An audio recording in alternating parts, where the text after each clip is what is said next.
국제의학 바이오저널의 연구에 따르면 블루베리의 이 폴리페놀 성분과 우유의 단백질의 이 친화성 때문에 블루베리와 우유를 함께 먹게 되면 블루베리의 항산화 성분이 대부분 파괴된다고 발표했어요. 그리고 우유에 함유된 칼슘은 블루베리의 이 안토시아닌 성분과 만나면 킬레이트화가 된다는데, 이것은 둘이 결합해서 덩어리를 만든다는 거예요. 그러면 당연히 불용성 물질이 되겠고 침전물이 생기고 우리 몸에서 녹거나 흡수가 되지 않겠죠. 그래서 몸 밖으로 배출이 된다는 소리예요. 이 과정에서 우리 몸에 머물면서 소화되지 않기 때문에 위와 장에 굉장히 큰 부담을 줄 수가 있고, 이 때문에 블루베리와 우유를 자주 섭취하거나 위와 장이 약하신 분들이 드실 경우에는 위장에 염증도 유발할 수 있고 위장관 질환이 생길 수가 있겠죠. 특히 신체 기능이 많이 떨어져 있고 나이가 많이 드신 분들이 이렇게 지속적으로 계속 드시면 위장이 안 좋을 수 있으니 주의해서 드시길 바래요. 블루베리 주스를 만들어 드실 때는 우유 대신 오트밀이나 물을 첨가해서 드시는 게 좋겠죠. 우유가 블루베리와 맞지 않는다고 해서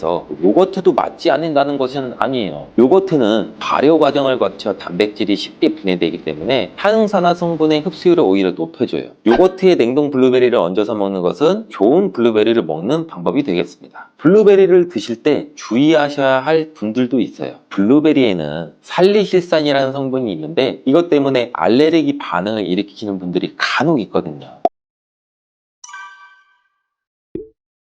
블루베리는 세계 10대 건강식품에 들어갈 만큼 우리 몸을 건강하게 하는데 굉장히 큰 도움이 되는 과일이에요. 최근 10년간 소비량이 가장 많이 늘어난 과일이기도 한데, 특히 50대 이상에서 굉장히 급속도로 섭취량이 늘어나고 있대요. 이렇게 섭취량이 급속도로 올라가고 있는 이유는 블루베리가 먹기에도 편하고 건강에도 좋다고 알려지고 있기 때문인데, 냉동 블루베리의 판매량도 요새 굉장히 많이 증가되고 있다고 해요. 냉동 블루베리를 씻지 않고 그냥 드시는 분들이 또 굉장히 많아지고 있어요. 누구는 그냥 먹어도 돼, 어떤 사람은 반드시 씻어 먹어야 돼, 의견이 굉장히 분분해요. 영상을 통해서 제가 블루베리 먹는 방법과 블루베리 효능, 함께 먹으면 안 되는 음식과 함께 먹으면 좋은 음식까지 블루베리에 대한 모든 것 제가 지금 알려드릴게요.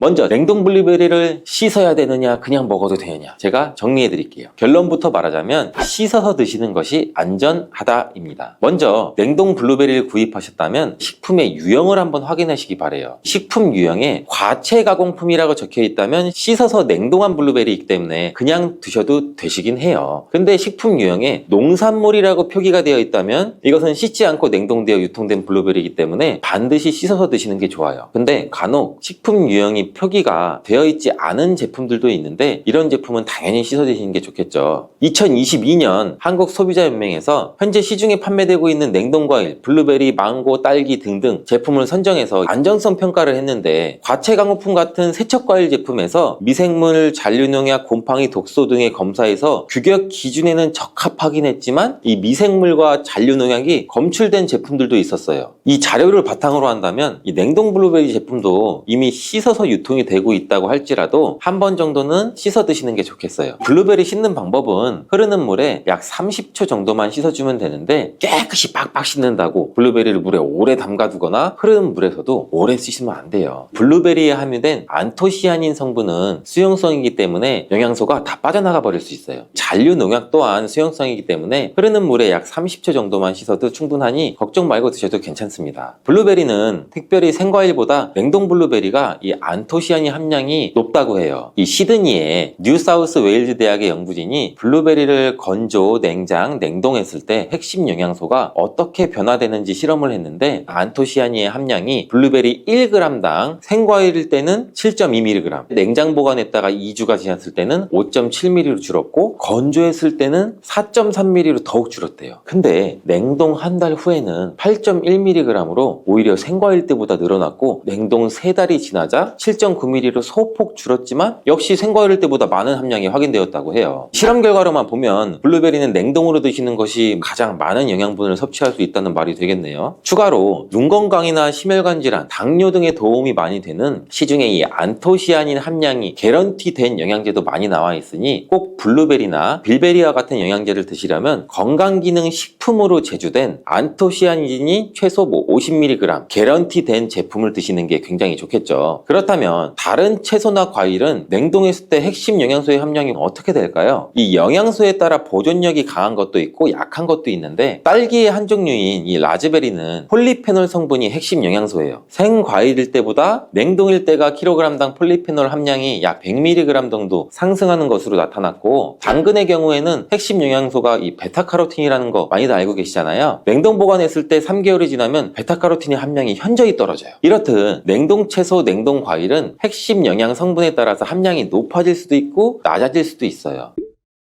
냉동 블루베리를 구입하셔서 보관할 때는 주의사항이 있어요. 판매되는 냉동 블루베리는 대량으로 포장되어 있는데 한 번에 드실 수가 없는 양으로 포장이 되어 있어요. 냉동 블루베리는 해동해서 드시게 되면 녹으면서 안토시아닌까지 함께 녹아 나오기 때문에 냉동실에서 꺼내 바로 드시는 게 가장 좋아요. 혹시나 해동이 되었다면 다시 냉동하시면 안 돼요. 해동이 되면서 미생물이 증식을 하게 되고 그 상태로 냉동을 하면 미생물까지 함께 냉동이 돼요. 그것을 드시면 당연히 복통이나 설사나 이런 걸 유발할 수가 있겠죠.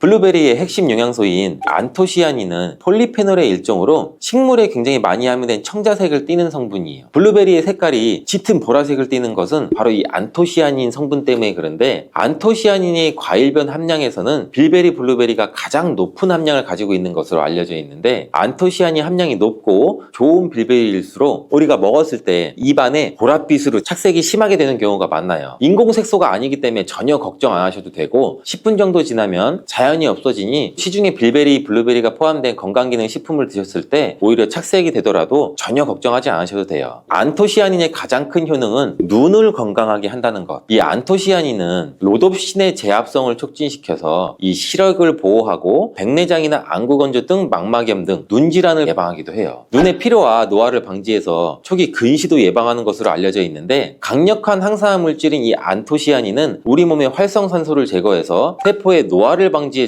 뇌세포의 노화까지 같이 예방을 해준다고 해요. 폴리페놀 성분인 이 안토시아닌은 우리 뇌의 신경세포를 보호해주고 신경 전달 물질의 분비를 촉진시켜 뇌기능도 향상시켜주면서 뇌의 해마를 자극해서 기억력도 향상시키고 치매를 예방하는 데도 도움을 줄 수가 있다고 해요. 이 테로스틸벤 성분이 뇌의 신경 전달 물질인 도파민과 노르에피네프린의 분비를 촉진시켜서 집중력을 향상시키는 데에도 도움을 주는 것으로 알려져 있고요. 간단히 말하자면 블루베리를 꾸준히 섭취하시면 기억력, 집중력을 향상시키고 치매를 예방하는 데에도 조금이나마 도움을 줄 수 있다는 거예요. 또한 활성산소를 제거하는 이 안토시아닌은 피부 미용에도 굉장히 좋은 효능을 발휘하는데, 이 피부 노화를 방지할 뿐만 아니라 염증을 제거하고 억제하는 효과도 있어 여드름 피부를 개선하는 데에도 도움이 돼요. 또한 비타민과 미네랄이 풍부해서 피부를 건강하게 유지하고, 풍부한 안토시아닌과 비타민C는 피부의 수분을 유지하는 데도 도움을 주고 주름도 예방하고 피부 톤도 밝게 하는 데도 도움을 줄 수가 있죠. 그리고 풍부한 식이섬유는 장의 운동을 촉진시켜주고 장내의 노폐물도 흡착하고 배출을 시켜서 피부 트러블 개선하는 효과도 같이 가지고 있어요. 나이가 들면서 머리 숱도 줄어들게 돼서 탈모를 걱정하시는 분들도 굉장히 많은데, 블루베리가 탈모 예방에도 굉장히 효과적이에요. 블루베리에 들어있는 이 안토시아닌은 튼튼한 모발이 자라날 수 있도록 모낭세포를 자극해주고 두피세포의 노화를 예방해서 탈모를 또 예방하게 되는 거예요. 블루베리에 함유된 또 비타민C는 머리카락 조직 형성에 필수적인 성분이고 콜라겐 생성을 촉진시킬 수 있는 성분이어서 모발을 강화하고 두피 건강을 증진하는 데에도 굉장히 큰 도움이 돼요. 항산화 성분이 안토시아닌은 머리카락 세포도 송산시키는 이 자유라디칼을 제거하고 머리카락 손상을 예방하는 데 도움이 돼서 탈모를 또 예방하는 그런 원리죠. 블루베리는 당뇨의 위험이 있는 분들한테 굉장히 큰 도움이 되거든요. 블루베리, 빌베리는 혈당 수치를 낮춰주고 당분을 에너지원으로 사용하는 이 신진대사의 과정을 촉진해주는 효능이 있어요. 미국의 당뇨병 협회는 빌베리, 블루베리를 당뇨병 슈퍼푸드라고 부르면서 블루베리를 꾸준히 드시면 인슐린 감수성을 향상시키고 혈당을 낮추는 데 도움이 된다고 발표했어요. 블루베리에 대한 연구를 굉장히 많이 진행을 했는데, 하루에 약 150g의 블루베리를 섭취한 실험군은 혈당 스파이크의 발생이 현저히 낮아졌고 인슐린 수치 또한 낮아진 것으로 확인되었다고 발표했어요. 블루베리에 함유된 이 안토시아닌 뿐만 아니라 칼륨, 비타민 B6는 또 심장 건강을 지키는 데 굉장히 큰 도움을 주는데, 이 성분은 우리 몸의 콜레스테롤과 혈액의 지방을 감소시켜서 혈액순환을 또 원활하게 해준다고 해요. 이러한 효능으로 심장마비나 협심증을 일으키는 죽상동맥경화증을 예방하는 데 굉장히 큰 도움을 주게 되죠. 또한 호모시스테인이 우리 몸에 과다하게 축적이 되면 혈관을 손상시켜요. 그리고 혈전을 생성해서 이 심장마비, 뇌졸중 이런 심혈관 질환을 유발할 수 있는데, 블루베리의 풍부한 엽산과 비타민 B6는 호모시스테인의 축적을 방지해서 심혈관 질환도 예방할 수가 있어요. 블루베리를 많이 드시는데 이 블루베리 잎에는 관심이 별로 없는 것이 사실이에요. 블루베리 잎이 열매의 항산화 효능보다는 뛰어나다고 하는 사실 알고 계신가요? 블루베리 잎은 열매보다 이 안토시아닌 함량이 또 높고, 또한 폴리페놀의 일종인 클로로겐산의 함량도 높아서 열매보다 항산화 효과가 20배에서 30배 정도 높은 것으로 알려져 있어요. 굉장히 놀랍지 않아요? 이러한 블루베리 잎은 차로 우려서 드시면 되는데, 물 1리터 정도에 잎 약 4g 정도를 넣고 10분 정도 끓인 후에 식혀서 드시면 돼요. 블루베리가 새콤달콤 맛이 난다면 블루베리 잎차는 구수한 맛이 나더라고요.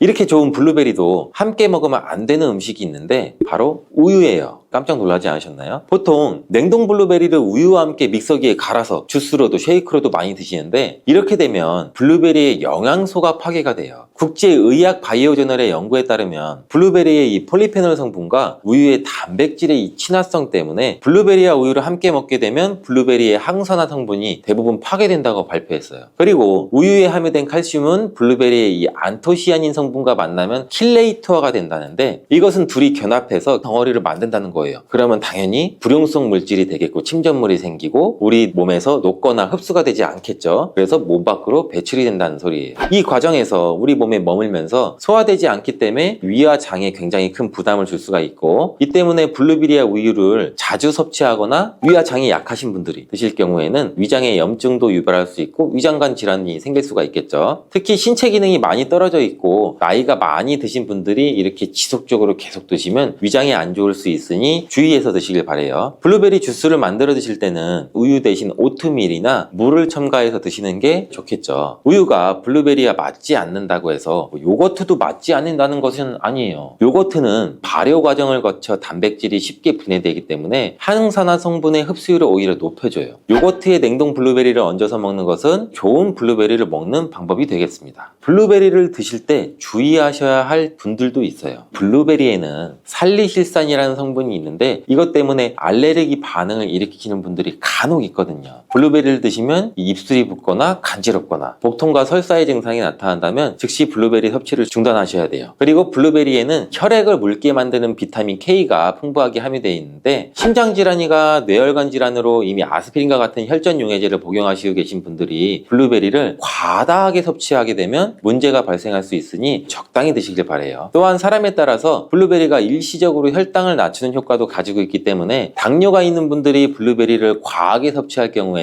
저혈당 증세도 나타날 수 있어요. 어떤 음식이든 각자 우리 몸의 체질에 맞게 드시는 게 가장 좋겠죠. 호두와 같은 견과류는 지방이 많아서 산패가 쉽게 일어날 수가 있는데, 호두에 포함된 불포화 지방산은 산화가 되기 쉬워요. 산화가 진행되면 지방의 구조가 변형이 되고, 산화된 지방은 우리 몸에 염증을 일으키고 혈관에 손상도 줄 수 있는 그런 물질이죠. 이뿐 아니라 또 심혈관 질환까지 유발할 위험도 가지고 있고, 호두가 산패되면 아크릴아마이드라고 하는 유해 물질이 생성될 수 있는데 이 물질은 발암 물질이죠. 이렇게 산패된 호두를 장기적으로 섭취할 때는 암에 대한 위험성도 증가시킬 수가 있어요. 그럼 산패돼서 변질이 일어난 호두는 어떻게 할 수 있을까요?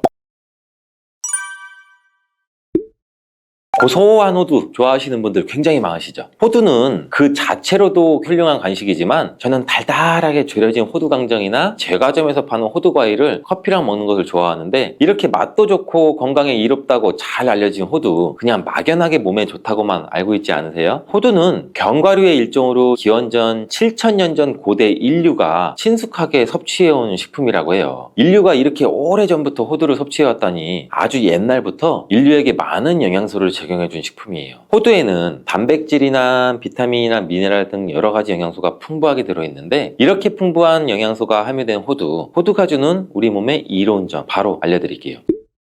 첫 번째 호두의 놀라운 효과는 바로 노화 방지예요. 호두에는 폴리페놀과 비타민 E 같은 강력한 항산화 물질이 풍부하게 들어있고, 항산화 물질은 우리 몸의 유해산소를 제거하고 세포 손상을 방지하는 역할을 해주죠. 특히 노화 방지와 관련이 깊은 성분으로 이 피부 건강을 유지하고 노화 과정을 늦추는 데 도움이 될 수가 있겠죠. 또 면역력 향상에도 도움을 주고 감기나 질병에 대한 저항력을 키워주는데, 자유라디칼은 우리 몸의 세포를 손상시켜서 노화와 관련된 여러 질병을 일으킬 수가 있어요. 호두에 함유된 항산화 물질은 자유라디칼로부터 세포를 보호해요. 세포의 노화를 늦추는 데 중요한 역할을 해준다는 거죠. 또 호두에 풍부한 오메가3 지방산은 피부 건강에도 많은 도움이 되는데, 피부 탄력을 유지하고 피부에 수분을 보충해 주는 데에도 꼭 필요한 성분이죠. 특히 피부가 노화되면서 생길 수 있는 주름과 피부 처짐을 예방하는 데도 매우 도움을 줄 수가 있죠. 두 번째 호두의 놀라운 효능은 바로 뇌 건강 유지예요. 호두의 외형이 뇌를 닮아 예로부터 머리가 좋아져 잘 알려져 있는데, 외형만 닮았다고 뇌에 좋다는 것이 아닌 건 다들 알고 계시죠. 호두에는 오메가3 지방산이 풍부하게 들어있는데, 오메가3는 주로 생선에서 많이 발견되는 성분이잖아요. 호두에도 그만큼 많은 양이 들어있어요. 해외 알츠하이머 저널에서는 호두가 산화 스트레스와 염증을 줄여주므로 알츠하이머 발병과 진행을 늦추거나 위험을 줄여준다는 연구 결과도 발표했는데, 호두에는 이 오메가3 지방산인 알파리놀렌산이 풍부하고, 이 성분은 뇌세포를 보호하고 인지 기능을 향상시키는 데 중요한 역할을 해주고, 뇌 기능을 활성화시켜 치매와 같은 뇌질환을 예방하는 데 도움을 줄 수 있다는 거예요. 뇌 기능이 저하되지 않도록 돕는 호두는 노화로 인한 인지 저하를 늦추는 데도 굉장히 중요하고, 호두에 들어있는 비타민 E 또한 풍부해서 뇌의 노화 방지에도 도움을 줄 수가 있죠. 비타민 E는 강력한 항산화 작용을 통해서 뇌세포를 보호하고 기억력과 인지 기능을 개선하는 데 도움을 주고, 산화 스트레스로부터 뇌를 지켜줘요. 알츠하이머와 같은 치매를 예방하는 데 중요한 역할을 한다는 사실, 뇌 건강을 위해서는 이제부터 호두를 꼭 드시는 게 좋겠죠. 세 번째 호두의 효능은 바로 뼈 건강에 도움을 준다는 거예요. 호두가 뼈에 좋다는 사실 알고 계시나요? 좋은 영양소가 많이 들어있다는 것은 알아도 뼈에 좋다는 건 생소하신 분들이 있으신데, 호두가 뼈 건강에 미치는 좋은 작용들 바로 알려드릴게요. 호두는 칼슘뿐 아니라 다른 중요한 성분도 함유하고 있어서 뼈를 튼튼하게 만드는데 아주 효과적인 식품이에요. 호두는 칼슘과 마그네슘이 균형 있게 들어있는데, 칼슘은 뼈를 구성하는 중요한 성분이지만 마그네슘 역시 뼈 건강에 필수적인 역할을 하죠. 마그네슘은 칼슘의 흡수를 돕고 뼈의 밀도를 유지하는 데 중요한 역할을 하죠. 이 두 성분이 적절히 균형을 이루면 뼈의 강도를 높이고 골다공증과 같은 질환을 예방할 수가 있는데, 호두에 들어있는 오메가3 지방산은 뼈 건강에 직접적인 영향을 미치는 중요한 성분 중에 하나예요. 연구에 따르면 오메가3 지방산은 뼈의 형성을 촉진하고 뼈의 밀도를 높이는 데도 도움을 줄 수 있다고 해요. 이뿐 아니라 오메가3는 이세염증을 줄여주는 효과도 갖고 있고, 관절염과 같은 염증성 질환에 걸리기 쉬운 사람들에도 굉장히 유익한 영향을 줄 수가 있어요. 호두의 놀라운 효능 네 번째는 바로 암 예방 효과예요. 호두는 항산화 작용과 항염증 작용 덕분에 암 예방 효과에도 효과적이라고 알려져 있는데, 2022년 국제학술지에 실린 연구 자료를 보면 호두나 아마씨에 함유되어 있는 알파리놀렌산을 꾸준히 섭취하면 그렇지 않은 사람들과 비교해 심혈관 질환 위험률이 약 10% 정도 감소되고, 관상동맥 심장질환 위험률은 20%나 줄어들었다고 해요. 그뿐 아니라 호두에는 이 폴리페놀과 엘라그산이 풍부하게 들어있는데, 특히 이 엘라그산은 항암 성분으로 굉장히 유명해요. 엘라그산은 체내에서 엘라그산 대사물질로 변환돼서 암세포의 성장을 억제하는 데 도움을 주고, 폴리페놀은 암세포의 확산을 막아주는 역할을 해주죠. 호두는 이뿐만 아니라 오메가3 지방산을 많이 함유하고 있는데, 오메가3 지방산은 염증을 줄이는 효과가 있죠. 암은 염증성 질환과 관련이 깊은데, 호두가 가진 염증 완화 효과는 암 치료에 있어서 중요한 보조 역할을 해줄 수 있다는 것도 알고 계시나요? 호두에 포함된 비타민 E와 셀레늄 등의 성분은 면역력을 증진시키는 데 도움을 주는데, 암 환자에게는 면역력이 굉장히 중요해요. 호두는 면역 시스템을 강화시켜줘서 우리 몸의 방어막을 형성하는 데 큰 역할을 할 수가 있겠죠. 호두의 효능 정말 놀랍죠. 이렇게 몸에 좋고 맛도 좋은 호두, 이것들과 먹으면 효과가 배가 되는데, 호두와 궁합이 굉장히 좋은 식품들을 바로 알려드릴게요.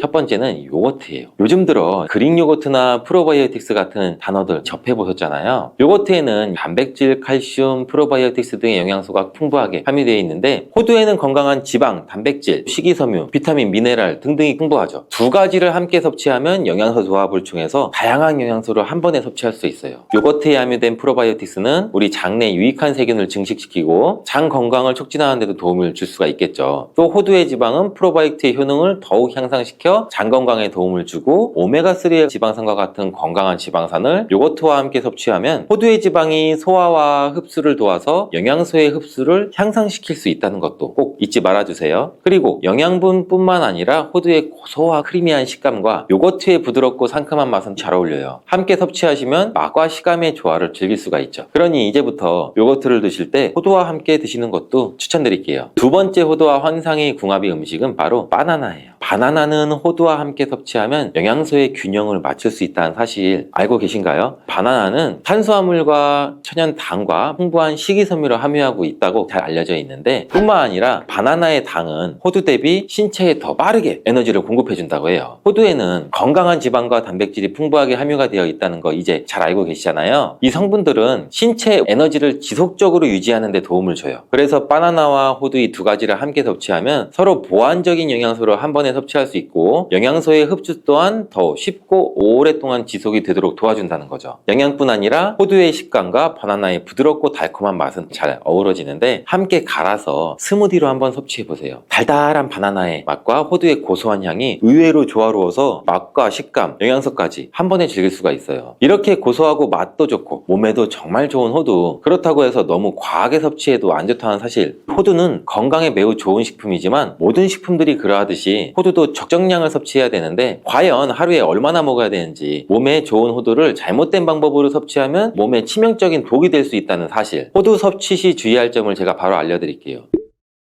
호두를 섭취할 때 유의할 점, 첫 번째는 알러지 반응이에요. 호두는 견과류 중 알러지를 유발시킬 수 있는 식품인데 일부 사람들에게 알러지 반응을 일으킬 수가 있대요. 호두 알러지가 있는 경우 호두를 섭취했을 때는 입술이나 혀, 또 얼굴이 부풀거나 호흡곤란을 겪을 수가 있는데 이는 개개인의 신체 증상에 따라서 매우 위험할 수도 있고 다르죠. 경우에 따라서는 굉장히 심할 수도 있고 이런 증상이 발생되면 즉시 호두 섭취를 중단하고 필요시 의사와 상담해야 되고 호두 섭취 시 주의할 점 두 번째는 과도한 섭취예요. 이 호두는 100g당 약 650칼로리로 매우 고칼로리 음식이에요. 하루 섭취량을 과도하게 초과하면 오히려 체중 증가를 유발할 수가 있는데 호두에는 지방이 많이 함유되어 있지만 대부분 불포화 지방이라 건강에 유익하다고 알고 있겠죠. 근데 칼로리가 높기 때문에 적정량을 섭취하는 것이 중요해요. 하루에 약 20-30g 정도, 이건 약 5알에서 7알 정도인데 쪽으로 봤을 때는 10개에서 15쪽 정도 돼요. 호두를 섭취할 때는 꼭 기억해 주세요. 호두 섭취 시 유의할 점 세 번째는 변질이 일어난 호두 섭취죠. 호두와 같은 견과류는 지방이 많아서 산패가 쉽게 일어날 수가 있는데 호두에 포함된 불포화 지방산은 산화가 되기 쉬워요. 산화가 진행되면 지방의 구조가 변형이 되고 산화된 지방은 우리 몸에 염증을 일으키고 혈관에 손상도 줄 수 있는 그런 물질이죠. 이뿐 아니라 또 심혈관 질환까지 유발할 위험도 가지고 있고 호두가 산패되면 아크릴아마이드라고 하는 유해 물질이 생성될 수 있는데 이 물질은 발암 물질이죠. 이렇게 산패된 호두를 장기적으로 섭취할 때는 암에 대한 위험성도 증가시킬 수가 있어요. 그럼 산패돼서 변질이 일어난 호두는 어떻게 알 수 있을까요?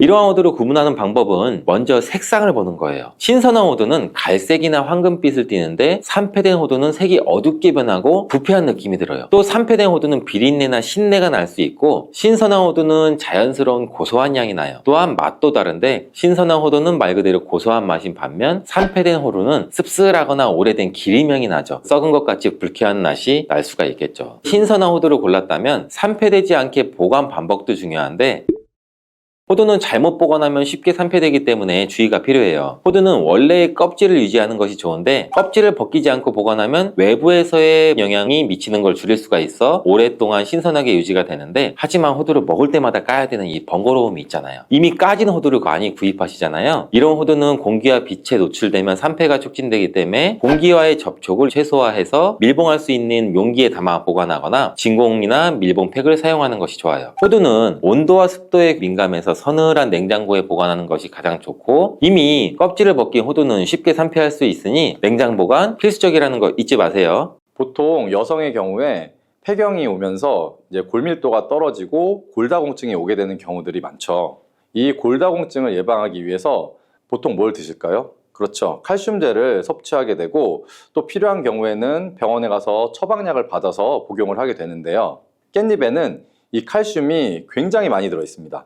채소 중에 칼슘의 왕이라는 시금치보다도 무려 7배 정도나 많은 양이 들어있고요. 우유보다도 2배나 더 많은 칼슘을 가지고 있습니다. 그런데 이 칼슘은 몸의 흡수율이 좀 낮은 특징이 있는데요. 그래서 칼슘 영양제를 복용을 해도 효과가 약한 경우들이 좀 있습니다. 깻잎에 많이 들어있는 성분 중에 그런데 비타민 K가 있는데요. 이 비타민 K는 칼슘의 대사에 관여하는 오스테오칼신이라는 단백질을 활성화시키는 역할을 합니다. 이 오스테오칼신의 역할이 혈관 속에 있는 칼슘이 뼈로 이동하는 것을 도와주기 때문에 조금 더 직접적으로 이 골밀도를 높이는 데 도움을 주게 됩니다. 여러분, 깻잎은 이렇게 드셔야 치매가 예방이 되고 뼈가 튼튼해집니다. 식탁 위에 명약이라는 깻잎, 우리가 고기 쌈 싸 먹을 때도 먹고 깻잎 찜으로도 먹고 그리고 깻잎 장아찌로도 먹고 아주 여러 가지 방법으로 많이들 드시고 계시죠? 이렇게 우리나라에서는 많이 먹는 깻잎인데 외국에서는 아무도 먹지 않는다는 사실 알고 계신가요? 깻잎은 우리나라에서만 먹는 채소랍니다. 그런데 여러분, 이 깻잎에 대해서 얼마나 알고 계실까요? 저희 어머니가 7순이 넘으셨는데 평생 그렇게 깻잎을 많이 드셨지만 깻잎이 얼마나 좋은지는 잘 모르시더라고요. 그래서 오늘 이 깻잎의 8가지 효능과 세척, 그리고 보관법, 그리고 먹는 방법까지 깻잎의 모든 것을 완벽하게 알려드릴게요. 나이가 들면서 기억력도 떨어지고 깜빡깜빡할 때가 많아서 혹시 치매 증상이 아닌가 하고 걱정하시는 분들이 있을 텐데요. 이제 이런 걱정을 줄여드리겠습니다. 바로 깻잎의 첫 번째 효과가 치매 예방이기 때문입니다. 깻잎에는 치매 예방 효과뿐만이 아니라 항산화 작용, 항염증의 효과가 있다고 알려진 로즈마린산 성분이 아주 많이 함유가 되어 있습니다. 이 로즈마린산은 다양한 식물에서 발견되는 생화학적인 화합물인데 1958년 이탈리아 과학자가 허브 식물인 로즈마리에서 처음으로 발견을 해서 로즈마린산이라는 이름을 붙였습니다. 이 로즈마린산은 폴리페놀의 일종으로 깻잎에는 1g당 76mg의 로즈마린산이 들어있어서 로즈마리보다 약 7배나 많은 것으로 알려져 있습니다. 굉장히 많은 양이죠. 이 로즈마린산은 뇌 속에 아세틸콜린이라는 성분이 분해되는 걸 막아주는데요. 이 아세틸콜린의 역할이 바로 뇌 속에서 뇌신경세포 간의 정보를 전달해주며 그래서 우리의 기억력, 인지 능력을 강화시켜주는 기능을 합니다. 치매 환자는 이 아세틸콜린이 쉽게 분해되면서 치매 증상이 약화되는 경우가 있는데요. 깻잎 속의 로즈마린산이 이렇게 중요한 아세틸콜린을 보호하는 기능을 한다는 거죠. 또한 깻잎에는 비타민 A, 비타민 C, 비타민 E 등이 풍부해서 뇌세포의 손상을 막아주고 뇌 노화를 예방해줍니다. 그리고 깻잎에는 철분이 풍부한데요. 그래서 빈혈 예방에도 효과가 좋고 이는 뇌 산소 공급을 더 원활하게 해주기 때문에 다방면으로 뇌 건강에 도움을 받을 수가 있는 겁니다. 그리고 부가적으로 우리가 치매 예방을 위해서는 이 깻잎 섭취와 함께 규칙적인 운동, 균형 잡힌 식습관, 그리고 스트레스 관리 등이 함께 이루어지면 훨씬 더 좋은 효과를 발휘할 수가 있습니다. 깻잎의 두 번째 효능은 바로 뼈 건강에 도움을 주는 겁니다. 보통 여성의 경우에 폐경이 오면서 이제 골밀도가 떨어지고 골다공증이 오게 되는 경우들이 많죠. 이 골다공증을 예방하기 위해서 보통 뭘 드실까요? 그렇죠. 칼슘제를 섭취하게 되고 또 필요한 경우에는 병원에 가서 처방약을 받아서 복용을 하게 되는데요. 깻잎에는 이 칼슘이 굉장히 많이 들어 있습니다. 채소 중에 칼슘의 왕이라는 시금치보다도 무려 7배 정도나 많은 양이 들어 있고요. 우유보다도 2배나 더 많은 칼슘을 가지고 있습니다. 그런데 이 칼슘은 몸의 흡수율이 좀 낮은 특징이 있는데요. 그래서 칼슘 영양제를 복용을 해도 효과가 약한 경우들이 좀 있습니다. 깻잎에 많이 들어있는 성분 중에 그런데 비타민 K가 있는데요. 이 비타민 K는 칼슘의 대사에 관여하는 오스테오칼신이라는 단백질을 활성화시키는 역할을 합니다. 이 오스테오칼신의 역할이 혈관 속에 있는 칼슘이 뼈로 이동하는 것을 도와주기 때문에 조금 더 직접적으로 이 골밀도를 높이는 데 도움을 주게 됩니다. 이렇게 깻잎은 다방면으로 골다공증 예방에도 큰 도움을 주는 것이죠. 정말 놀라운 효과죠? 자, 그리고 깻잎의 세 번째 효능은 바로 항암작용입니다. 깻잎은 강력한 항암작용의 효과가 있습니다. 바로 깻잎에 들어있는 파이토케미컬이라는 성분들 때문인데요. 특히 루테올린, 퀘세틴 같은 성분들은 암세포가 증식 및 전이 되는 것을 억제하고 암세포가 자연스럽게 죽도록 하는 자멸 기전을 유도하는 효과가 있습니다. 또한 항산화, 항염증 효과도 있기 때문에 암세포가 발현되는 것을 초기부터 억제하는 효과가 있는 거고요. 임상 연구에서 특히 이 파이토케미컬들이 위암이랑 유방암에서 직접적으로 암세포의 성장과 증식을 억제하는 효과를 보여주었습니다. 또한 골류감에 있어서도 큰 억제 효과가 있는 것으로 보고가 되었고요. 자, 이렇게 항암 작용이 있는 깻잎 꼭 기억하시고 암 예방에 많은 도움 받으시길 바랍니다. 자, 네 번째 깻잎의 효능은 눈 건강에 도움을 주는 겁니다. 깻잎에는 루테인이 풍부하게 들어있는데요. 요즘에 많이 쓰기 때문에 대부분 다 아는 성분일 텐데요. 루테인은 눈의 망막에 축적이 되는 항산화제로서 자외선에 의해 발생하는 활성산소를 제거해서 눈의 노화를 예방하고 시력을 유지하는 데 반드시 필요하고요. 또한 루테인은 눈의 황반을 구성하는 성분으로 황반 변성이나 백내장 같은 안구 질환을 예방하는 데도 아주 필수적입니다. 또 깻잎에는 이 루테인 말고도 베타카로틴도 풍부한데요. 베타카로틴은 비타민 A의 정구체로 눈의 점막을 보호하고 야맹증을 예방해주며 항산화 작용과 함께 눈의 피로 해소에도 큰 도움이 됩니다. 이렇게 깻잎이 눈의 노화 방지와 기능 유지에 큰 도움을 준다는 점 꼭 기억하시면 좋겠습니다. 자, 다섯 번째 깻잎의 효능은 바로 소화기능 촉진입니다. 깻잎 100g에는 식이섬유가 약 4g 정도가 들어있는데요. 이 풍부한 식이섬유가 장 운동을 촉진해주고 변비를 예방할 뿐만 아니라 소화 기능을 돕는 데 큰 역할을 하게 됩니다. 또한 깻잎의 이런 효과는 음식물을 빨리빨리 움직이게 해서 음식물이 장에서 오래 머물지 않게 해주는데요. 음식물이 장에 오래 머물게 되면 들어보신 적이 있을 수도 있는데요. 담적병이라는 것이 생길 수가 있습니다. 바로 담적, 독소가 생기면서 전반적인 소화장애, 그다음에 팽만감, 복통 등이 유발이 되고 위장관의 순환을 저해하게 되는데요. 깻잎의 식이섬유들이 이 담적병을 예방하는 데도 도움을 줄 수가 있는 겁니다. 자, 여섯 번째 깻잎의 효능은 강력한 항균 기능입니다. 여러분, 깻잎에는 그 특유의 향이 있죠. 이 특유의 향을 내는 것이 페릴알데하이드, 페릴케톤 등의 성분 때문인데요. 이 성분들이 바로 세균과 바이러스를 억제하는 항균 작용을 하게 됩니다. 또한 깻잎에 많이 함유된 로즈마리산도 강력한 항균 작용을 하는데요. 이를 통해 다양한 감염을 예방하는 효과를 가지고 있어서 몸의 건강을 유지할 수가 있습니다. 자, 이제 마지막으로 깻잎의 효능은 면역력 강화와 조절입니다. 대표적인 항산화 물질인 베타카로틴이 깻잎에 풍부하기 때문에 면역력을 높여줄 수가 있고요. 또한 깻잎에는 비타민 A, 비타민 C도 풍부한데요. 이 비타민들은 백혈구의 활성화를 도와줍니다. 그리고 앞에서 얘기했던 루테올린과 이 퀘세틴 성분은 염증 매개체의 분비와 몸에서 히스타민이 방출되는 것을 억제해 줄 수가 있기 때문에 면역계가 과활성화되면서 나타나는 콧물, 재채기, 그리고 피부의 가려움 등의 이런 알러지 증상을 완화시킬 수가 있습니다. 자, 이렇게 좋은 효능이 많은 깻잎인데요. 깻잎도 드실 때 주의하셔야 할 분들이 있습니다. 깻잎에는 다른 좋은 성분들과 함께 칼륨 또한 함유량이 높기 때문인데요. 그래서 신장이 약하신 분들이 이 깻잎을 많이 드시면 신장에 무리를 줄 수가 있기 때문에 과잉 섭취는 피하시기 바랍니다. 그리고 비타민 K가 풍부하다고 했죠. 바로 이 비타민 K는 혈액을 응고시키는 효과가 있습니다. 그래서 처방약으로 혈전 영해제를 복용하시는 분들이 이 깻잎을 많이 드시게 되면 약의 효과가 약간 떨어질 수가 있습니다. 일상적으로 가볍게 드시는 정도는 크게 무리가 없고 상관이 없지만 과량 드시는 거는 피하시는 것이 좋습니다. 깻잎은 또 하나의 주의사항이 있는데요. 그건 바로 잔류 농약입니다. 국립농산물품질관리원에서 조사를 한 적이 있는데요. 잔류 농약 수치가 깻잎, 상추, 부추 순으로 깻잎이 가장 많게 나왔습니다. 자, 그 이유가 있는데요. 깻잎 뒷면에 보시면 어떻죠?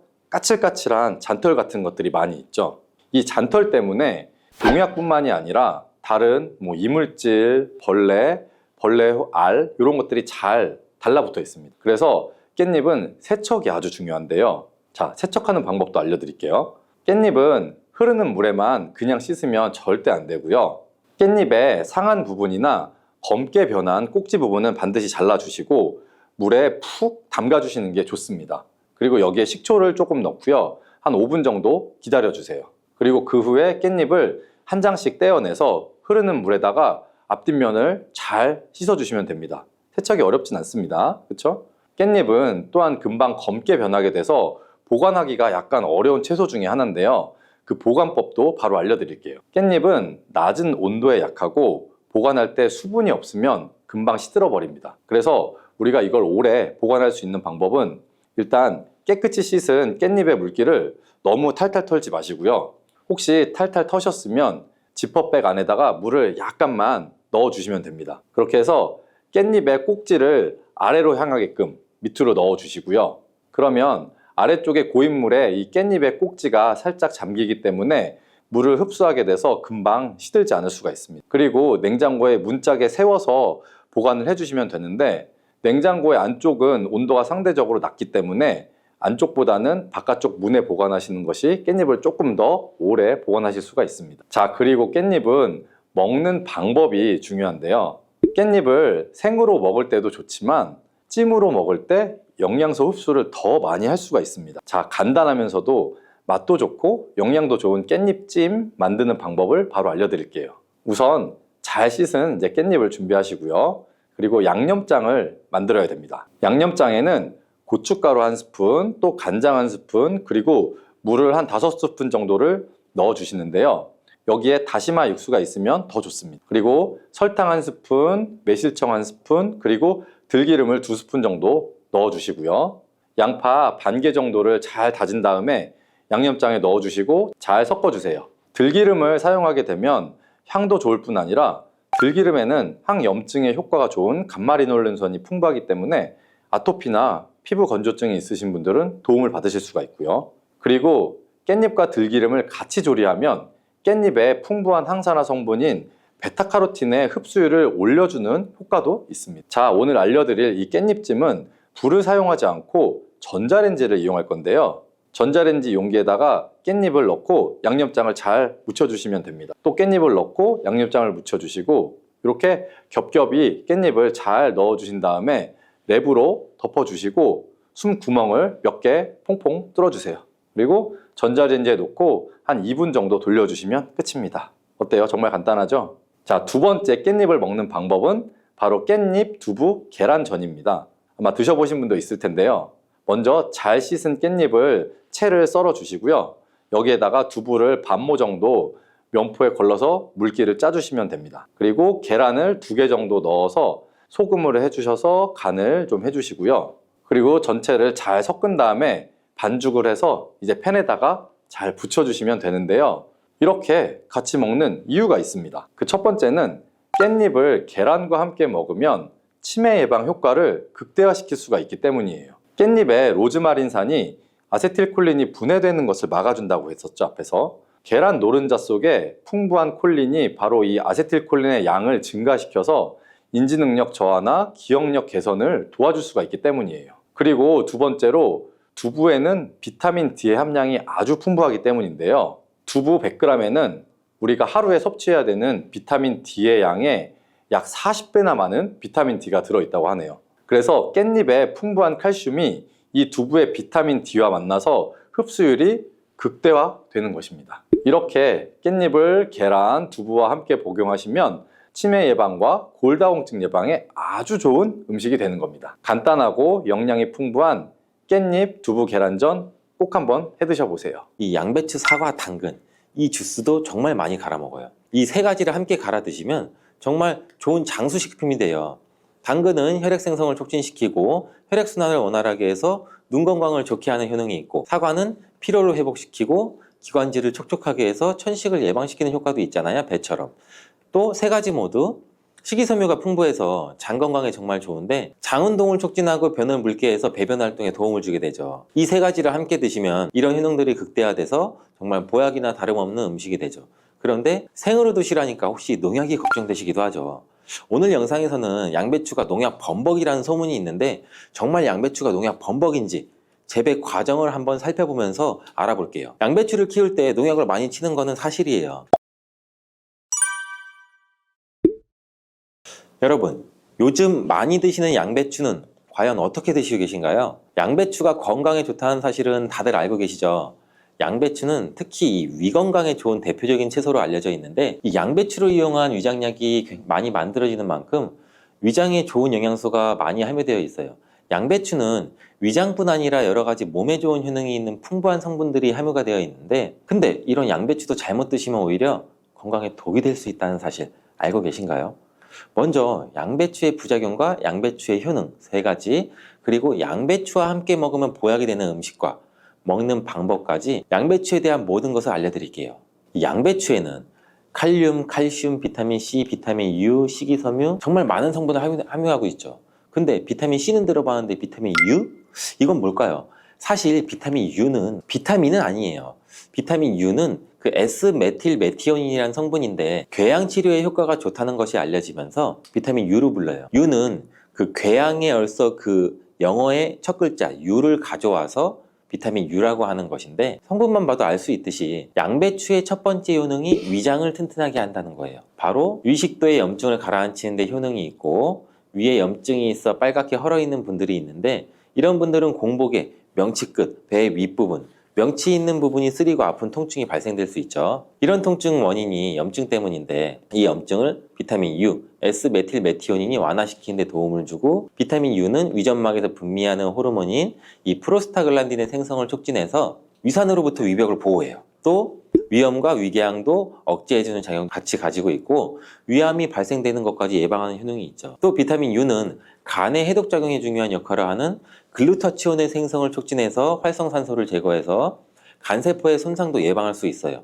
그래서 간 기능을 개선하는 데도 도움을 줄 수가 있죠. 사실 이 비타민 U는 십자화과 채소에는 풍부하게 함유가 되어 있어요. 십자화과 채소라면 뭐 양배추, 브로콜리, 배추부 등등이 포함되죠. 100g당 약 비타민 U가 함량이 약 배추에는 39mg, 무에는 11mg, 브로콜리에는 18mg, 양배추에는 무려 46mg로 이 십자화과 채소 중에서 가장 많은 함량이 들어있고, 양배추는 부위에 따라서도 비타민 U 함량이 달라져요. 푸른색의 겉잎, 하얀색의 속잎, 그리고 심지로 구성되는데 100g당 겉잎에는 26.1mg, 속잎에는 46.3mg, 심지에는 30.6mg 함유가 되어 있어요. 겉잎보다 속잎에 더 많이 함유가 되어 있죠.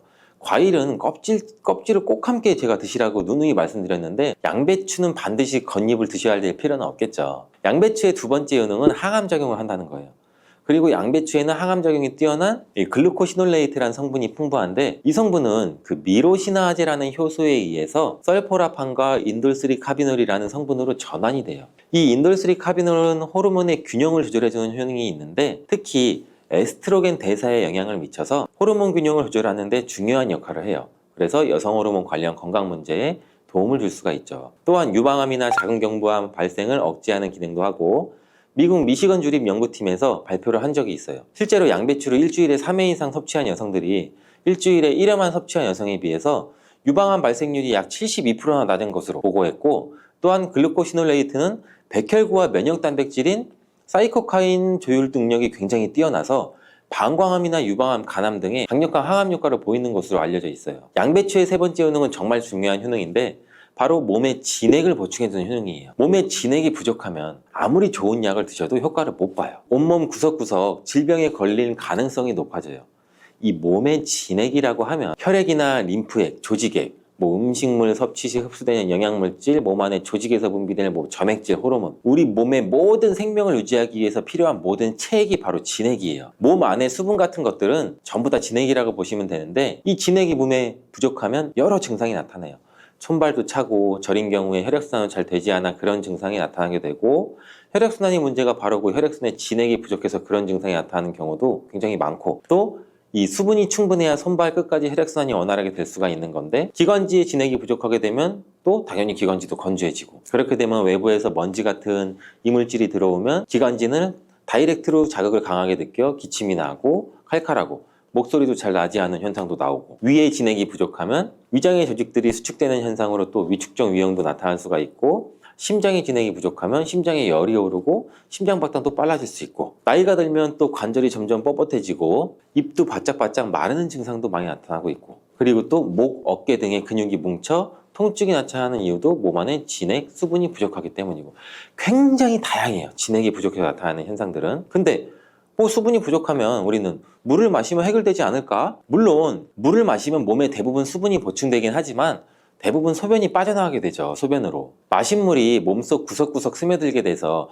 몸에 진액을 보해주려면 물만 마셔서는 절대 해결이 되지 않아요. 물이 우리 몸에 들어왔을 때 몸속에 잡아들 수 있는 힘이 부족한데, 이런 역할을 하는 것이 양배추예요. 양배추는 몸의 진액 보충을 위해 한의학에서 많이 처방하기도 하는데 이 진액을 채우고 뇌를 보호하는 뇌수와 뼛속의 골수를 채워주는 역할도 같이 하는 것으로 알려져 있어요. 이렇게 좋은 양배추도 잘못 드시면 부작용이 발생할 수가 있는데 양배추를 드실 때 주의하셔야 하는 분들 4가지 유형에 대해 알려드릴게요. 첫 번째는 과민성 대장증후군이 있으신 분들이에요. 양배추에 함유된 특정 당분이 가스를 생성하게 되는데 이 과민성 대장증후군이 있는 분들이 양배추를 드시면 장이 팽창되고 복부팽만이 일어나서 설사를 유발하게 될 수도 있어요. 두 번째는 이 위축성 위염, 장상피 화생이 있는 분들이에요. 위장 점막이 위축돼 있고 변성이 심한 경우인데 이런 분들은 양배추가 몸에 잘 맞지 않을 수가 있어요. 이런 분들이 양배추를 드시면 오히려 속쓰림이 심해질 수가 있는데 공복 속쓰림에는 양배추가 도움이 될 수 있지만 식후에 속쓰림이 있으신 분들이라면 또 위장 점막에 문제가 있을 가능성이 있으니 양배추를 적당히 드시길 바라고, 세 번째는 갑상선 기능이 저하된 분이에요. 이런 분들은 양배추를 드실 때 절대 생으로 드시지 마시고 살짝 쪄서 드시길 바래요. 그렇다고 양을 많이 드시면 안 되고 한 번에 드실 때 약 150g 정도로 일주일에 한두 번 정도만 드시기를 추천드려요. 왜냐면 이 양배추에는 고이트로젠이라는 성분이 많이 포함되어 있는데 이 성분은 갑상선의 기능을 방해하게 돼요. 양배추를 지속적으로 드시면 갑상선 문제를 유발할 수도 있죠. 근데 이 고이트로젠에 열을 가하면 이 성분이 비활성화가 되기 때문에 쪄서 드시라는 거예요. 다만 갑상선에 문제가 전혀 없는 분들이라면 양배추를 생으로 조금씩 드시는 것도 괜찮죠. 양배추에는 이 설포라판이라는 성분이 있는데 이 성분은 강력한 항암이나 항산화 작용을 하는 좋은 성분인데 양배추에 열을 가하게 되면 이 성분은 다 사라져요. 그러니 갑상선에 문제가 없으신 분들은 양배추를 그냥 생으로 드셔서 양배추의 좋은 효능을 통해 건강을 챙기시길 바래요. 네 번째는 고혈압이나 뇌경색 등의 문제로 이 아스피린과 같은 혈전 용해제 같은 약을 복용하시는 분들인데, 왜냐면 양배추에는 비타민 K라는 성분이 들어있는데 비타민 K는 지혈작용을 하는 기능이 있어요. 이 지혈작용이 뭘까요? 혈액을 말 그대로 빨리 굳게 만드는 거죠. 근데 이 혈액을 묽게 만드는 약을 드시는 분들이 양배추를 드시게 되면 비타민 K와 충돌하게 되어 복용하시는 약의 효과를 떨어뜨리거나 다른 부작용을 일으킬 수가 있을 가능성이 있어요. 그렇다면 양배추를 드실 때 어떻게 먹는 것이 가장 좋을까요? 정답은 바로 양배추를 그냥 생으로 드시는 게 가장 좋아요. 왜냐하면 비타민 U나 C와 같은 좋은 성분들은 열에 약해서 이 조리 과정으로 인해서 파괴가 되기 때문인데 양배추는 생으로 드시기 참 그래도 어렵잖아요. 그래서 양배추를 생으로 드실 수 있는 방법을 알려드릴게요. 갈아서 주스로 드시면 돼요. 이때 양배추만 갈아 드시면 맛이 굉장히 없잖아요. 양배추와 함께 갈아 드시면 맛도 좋고 보약이 되는 음식 3가지를 제가 바로 알려드릴게요. 저희 집도 아침마다 주스를 정말 많이 갈아서 먹는데 이 양배추, 사과, 당근 이 주스도 정말 많이 갈아 먹어요. 이 3가지를 함께 갈아 드시면 정말 좋은 장수식품이 돼요. 당근은 혈액 생성을 촉진시키고 혈액순환을 원활하게 해서 눈 건강을 좋게 하는 효능이 있고, 사과는 피로를 회복시키고 기관지를 촉촉하게 해서 천식을 예방시키는 효과도 있잖아요, 배처럼. 또 3가지 모두 식이섬유가 풍부해서 장 건강에 정말 좋은데 장 운동을 촉진하고 변을 묽게 해서 배변 활동에 도움을 주게 되죠. 이 3가지를 함께 드시면 이런 효능들이 극대화돼서 정말 보약이나 다름없는 음식이 되죠. 그런데 생으로 드시라니까 혹시 농약이 걱정되시기도 하죠. 오늘 영상에서는 양배추가 농약 범벅이라는 소문이 있는데 정말 양배추가 농약 범벅인지 재배 과정을 한번 살펴보면서 알아볼게요. 양배추를 키울 때 농약을 많이 치는 거는 사실이에요. 지금 보고 계신 것이 약 40일 정도 된 양배추예요. 모공이 되는 사이즈죠. 이때부터 농약을 많이 치게 돼요. 다음으로 60일 정도 된 양배추이고 이때도 우리가 알고 있는 양배추의 모양은 아니죠. 아직 더 많이 자라야 돼요. 다음은 100일 정도 재배된 양배추예요. 입이 생각보다 크죠. 양배추의 모양은 보통 동그라니 공처럼 생겼는데 이것은 꼭 다른 채소처럼 생겼어요. 120일 정도 되면 이렇게 자라는데 가운데 보이시나요? 가운데 동그랗게 생긴 거 있죠. 이것은 결구라고 하는데 공처럼 생겼다고 해서 결구예요. 이것이 결국 우리가 먹는 양배추인데 이 결구를 겹겹이 싸고 있는 잎이 있기 때문에 농약을 아무리 많이 쳐도 우리가 먹는 양배추에는 농약이 많이 닿질 않아요. 농약뿐 아니라 다른 이물질도 많이 묻지 않는데 양배추에 농약을 많이 쓰는 건 맞지만 보시다시피 농약이 묻은 잎은 다 제거하고 결국 결구만 유통되기 때문에 양배추의 농약은 많이 묻어있지 않아요. 그뿐 아니라 결구가 생길 때쯤이면 벌레가 거의 없기 때문에 농약도 더 이상 치지 않는다고 해요. 이렇게 결구가 생기고 20일 정도 더 키우면 우리가 먹는 양배추 크기가 되는데 이때 양배추를 수확해서 겉에 농약 묻은 잎은 다 잘라내고 깨끗한 결구만 유통이 되는 거죠. 이제 조금이나마 안심하고 양배추를 드셔도 되겠죠. 혹시나 그래도 걱정되신다면 농약은 수용성 성분이기 때문에 양배추를 물에 5분 정도 담가 두었다가 흐르는 물에 씻으면 농약을 제거할 수 있으니 걱정하지 말고 드셔도 돼요.